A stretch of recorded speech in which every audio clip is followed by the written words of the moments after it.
হাসি নেই বগুড়ার কৃষকের মুখে।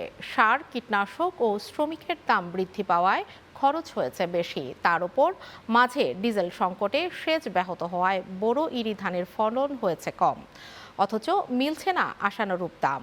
নূরে আলম সিদ্দিকীর পাঠানো তথ্য ও চিত্রে ডেস্ক রিপোর্ট। দিনরাত ধান কাটা ও মাড়াইয়ে ব্যস্ত বগুড়ার কৃষক। শ্রমিকের মজুরির পাশাপাশি কৃষি উপকরণের দাম বৃদ্ধি পাওয়ার খরচ বেড়েছে কৃষকের, কিন্তু আশানুরূপ ফলন না হওয়ায় মূলধন ফিরে পাওয়ার আশঙ্কায় কৃষক। তেল সময় মতো না পাওয়ার কারণে আমরা জমিতে সেচ সময় মতো দিতে পারিনি, যার কারণে ধানের ফলন অনেক কমে গেছে। আমাদের কৃষকের তো দাম নাই, মেশিন ঠিক মতো চালাতে পারিনি, ধানের দাম কম, কামলার দাম বেশি। 700 টাকা মন ধান, 800 টাকা কামলা, 800-900 টাকা। উৎপাদন কম হলেও লক্ষ্যমাত্রা অর্জিত হবে বলে আশাবাদী কৃষি সম্প্রসারণ অধিদপ্তর। এছাড়া কম খরচে ভালো ফলনের জন্য পরিমিত সার ও কীটনাশক ব্যবহারের পরামর্শ তাদের। আমাদের জৈব সারের পরিমাণ শূন্য হয়ে গেছে।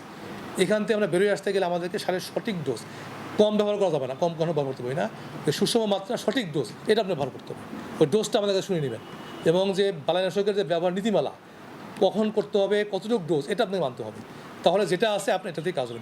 এবছর বগুড়ায় 1,85,625 হেক্টর জমিতে বোরো ইরি চাষের লক্ষ্যমাত্রা নির্ধারণ করা হলেও 600,000 হেক্টর কম জমিতে চাষাবাদ হয়েছে। উৎপাদন লক্ষ্যমাত্রা ধরা হয়েছে 7,77,926 মেট্রিক টন। আমির আহমেদ, চ্যানেল 9 নিউজ ডেস্ক।